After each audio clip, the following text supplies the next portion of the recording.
ಜಗದ್ಗುರು ರೇಣುಕಾದಿ ಪಂಚ ಆಚಾರ್ಯರನ್ನ ಜಗತ್ತಿನ ಎಲ್ಲ ದಾರ್ಶನಿಕ ಸಂತ ಮಹಂತರನ್ನ ಸ್ಮರಣೆ ಮಾಡಿಕೊಳ್ತಾ ಈ ಸ್ಥಳದ ಅಧಿದೈವೈಕ್ಯ ಆಗಿರುವಂತಹ ಗುಡ್ಡಾಪುರ ದಾನೇಶ್ವರಿಯನ್ನು ಕೂಡ ಸ್ಮರಣೆ ಮಾಡಿಕೊಳ್ತಾ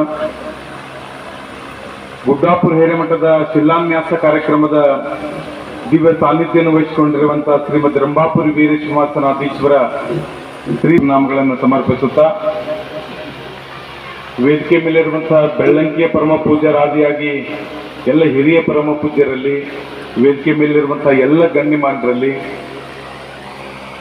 ಹಾಗೂ ಇಲ್ಲಿ ಸಮಾವೇಶಗೊಂಡಿರುವಂತಹ ಎಲ್ಲ ಸಮಸ್ತರಿಗೂ ಕೂಡ ಅನಂತ ಶರಣಾರ್ಥಿಗಳು.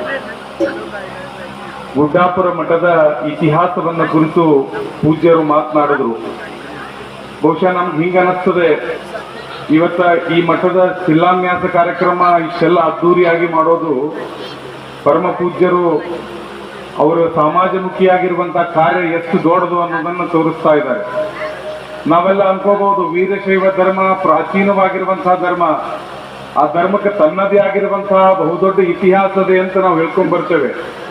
ಇವತ್ತ ಸನಾತನ ಧರ್ಮ ಕೂಡ ನೋಡಿದಾಗ ಸನಾತನ ಧರ್ಮದ ಮೂಲ ಕೂಡ ಇರುವಂತದ್ದೇ ವೀರಶೈವ ಧರ್ಮ ಅಂತ ನಮಗ ಅರ್ಥ ಆಗ್ಬೇಕಾಗಿದೆ ಅಷ್ಟೇ.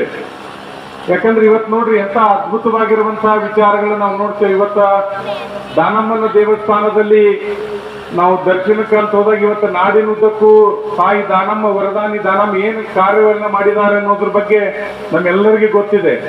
ಇವತ್ತು ಆ ದೇವಸ್ಥಾನದೊಳಗ ಸೋಮೇಶ್ವರ ಅವರ ಪತಿರಾಯರ ಒಂದು ದೇವಸ್ಥಾನದ ಜೊತೆಗೆ ಇವತ್ತು